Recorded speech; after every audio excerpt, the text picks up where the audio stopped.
Olá, pessoal. Primeiramente, boa noite a todos. Obrigado por terem comparecido. Hoje eu acredito que... Um segundito. Perfeito. Hoje eu acredito que vamos poder falar em português.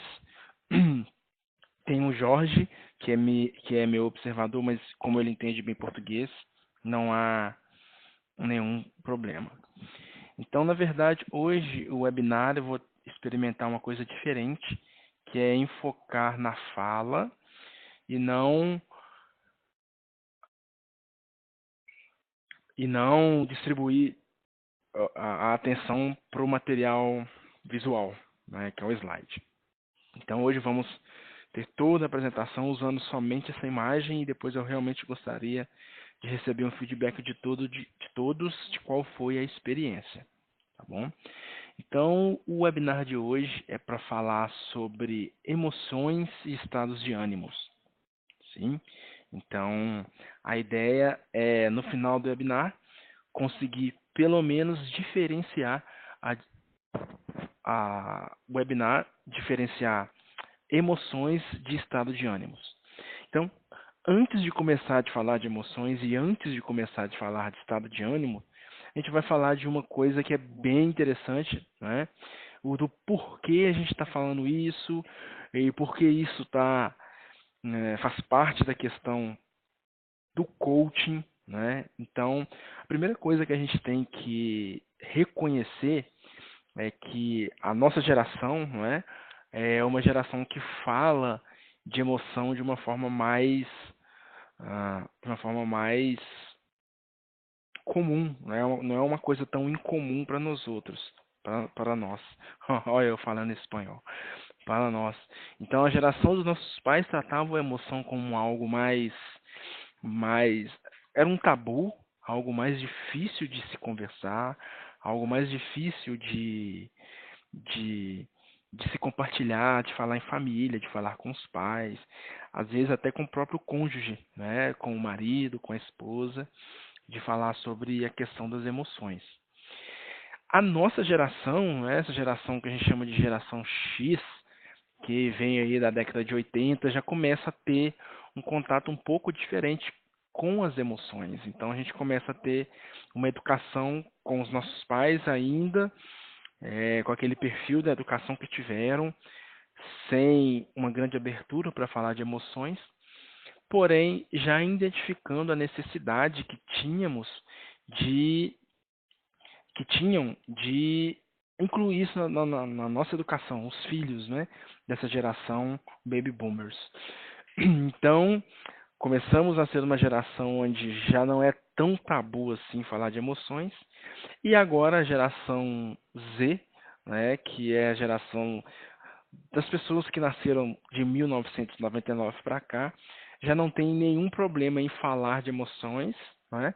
E a maior característica é não tem nenhum problema em demonstrar emoções. Então, acho que isso ainda é um resquício da nossa geração. A gente fala bem sobre emoção, né? A gente não se sente tão constrangido de falar sobre emoção, mas ainda a gente se sente cerceado, não sei, a gente se sente não totalmente apto a demonstrar emoção, o que já começa a mudar totalmente nessa geração que vem de agora. Então, esse é um dos principais motivos que o coaching pode ajudar muito dentro das grandes corporações. Porque, como a gente já teve a oportunidade de falar, agora estamos vivenciando algo muito incomum, né, que não acontecia antes, que é várias gerações, em alguns casos, 4 diferentes gerações dentro de um mesmo espaço. Então, a necessidade de lidar com essas pessoas que demonstram, que falam mais sobre emoções, mas a convivência com aquelas pessoas que não demonstram e têm dificuldade até de falar das emoções, se torna cada vez mais necessário o papel de coach dentro das grandes organizações e da vida das pessoas, né? Então, por isso que as emoções são importantes, tanto de serem faladas como de serem consideradas. Não sei se vocês lembram, há uma referência muito forte a uma famosa frase, né, que é penso, logo existo. Né? Assim, é verdade a frase, mas é uma frase incompleta. Não é uma frase errada, mas é uma frase incompleta. Porque sinto, logo também existo. Então, eu penso e sinto, logo existo. Então, o primeiro tópico que a gente vai abordar aqui é exatamente sobre as emoções. Então, quando a gente está falando de emoções, são realmente o que caracteriza a, a nossa reação a um determinado acontecimento. Né? Então, é algo é, mais fácil de se descrever. Né? Então, por exemplo, o meu estado de emoção quando eu entro em um elevador, sim, e preciso subir até o oitavo andar, aperto o botão e vou de onde eu estou até diretamente o oitavo andar. Então, o fato de entrar no elevador e ir até o oitavo andar, ele é um fato, ele não muda. Porém, eu fui direto até o oitavo andar. Não teve nenhuma interrupção, nada que pudesse alterar esse meu estado de ânimo, de satisfação. Então, eu fico alegre, né? Porque por uma das poucas vezes que usei o elevador, consegui ir do primeiro andar, por exemplo, até o oitavo sem nenhuma interrupção. E podemos também pegar o mesmo exemplo, eu indo do primeiro andar para o oitavo andar de elevador, porém eu paro em todos os outros andares, com pessoas entrando ou saindo. Então, eu paro no segundo, eu paro no terceiro, eu paro no quarto, eu paro no quinto, paro no sexto. Ou seja, o fato continua o mesmo, que é ir do primeiro andar ao oitavo andar.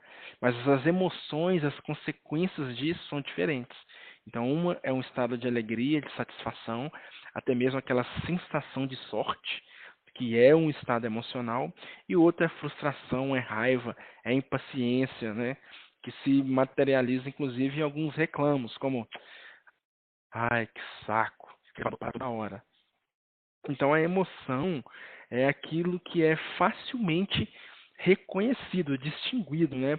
Por a gente que sente e por quem está visualizando, né? Então ele está alegre, ele está triste, ele está ansioso, né? Ele está preocupado, ele está constrangido.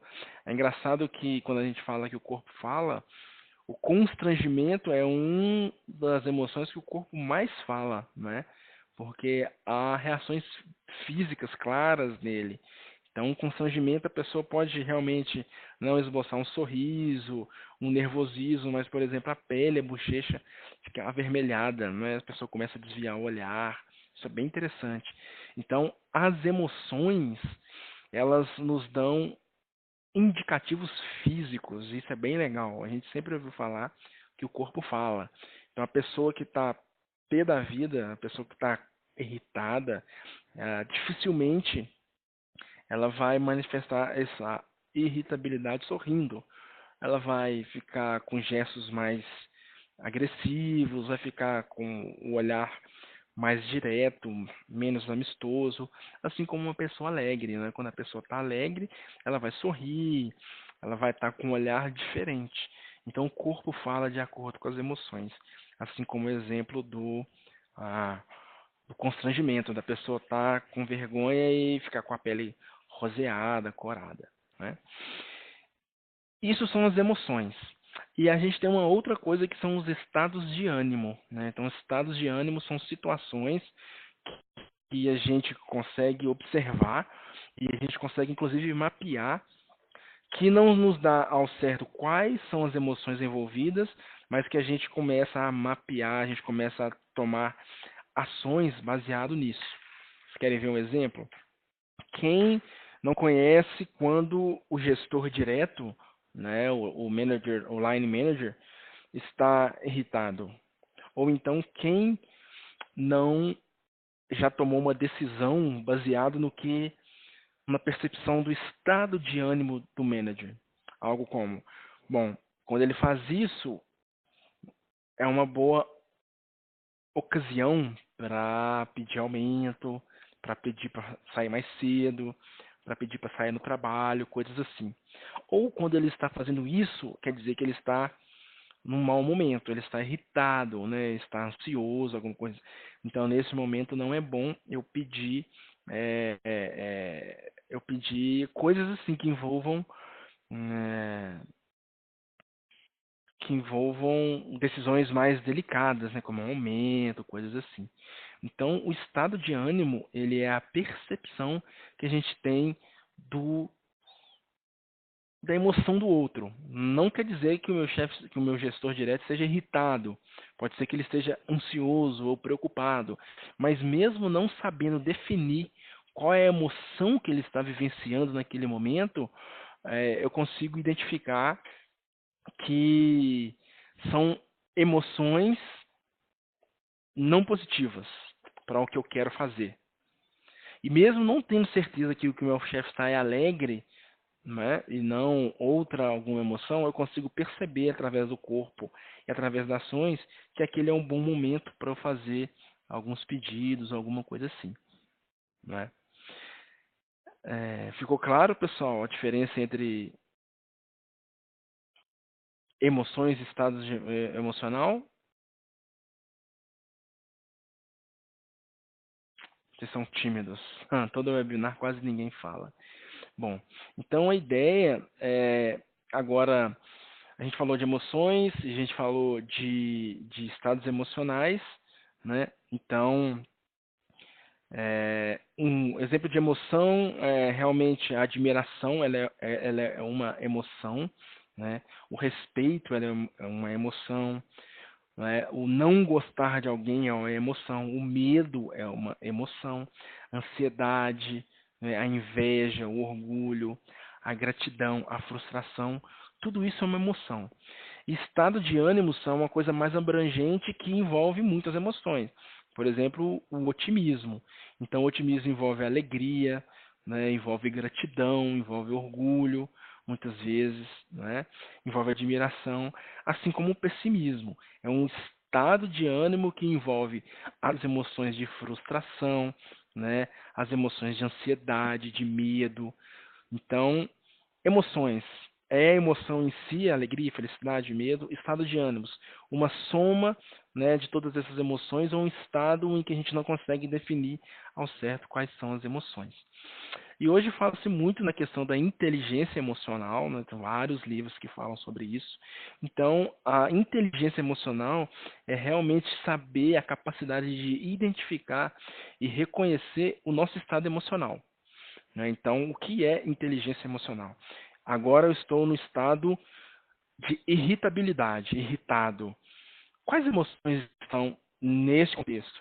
Bom, eu estou frustrado, né? Estou com medo, estou e exatamente elencar todas as emoções que nos colocam naquele estado de ânimo.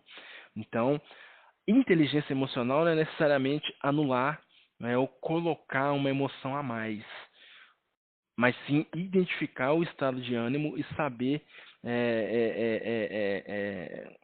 ler as emoções, né, de acordo com o contexto que você está e de acordo com esse contexto, sim, adaptar as emoções. Então, estou pessimista. Esse é um estado de ânimo. Quais são os sentimentos envolvidos, as emoções envolvidas nesse meu pessimismo? Bom, estou com medo. Obviamente, por estar com medo, estou em modo de defesa. Estou ansioso, né? Por estar ansioso, talvez esteja demonstrando irritabilidade, impaciência. Então, dentro desse estado emocional, quais são as coisas que eu posso trabalhar para minimizar o impacto, né, dessa situação, desse momento que eu estou vivendo, para não somatizar o meu corpo? Isso é a questão da inteligência emocional. A outra questão é a coerência, né, que é o corpo, emoção e linguagem. Então, sempre estar atento. Bom, estou pessimista, mas estou com a cara de bravo, não condiz. Estou otimista, não, eu sou otimista, estou com a cara de bravo, não condiz. Estou pessimista, estou rindo, né, demonstrando tranquilidade, também não condiz. É sempre adaptar a linguagem, a emoção, né, ao estado de ânimo e a linguagem. Alguma dúvida até aqui, pessoal? Bom, para hoje era isso que eu queria compartilhar com vocês, né? A diferença entre emoções e estado de ânimo, o que é inteligência emocional e a importância de se ter uma coerência entre corpo, linguagem e emoção. Então, eu agradeço a participação de todos e coloco à minha disposição para qualquer dúvida. Ok? Obrigado.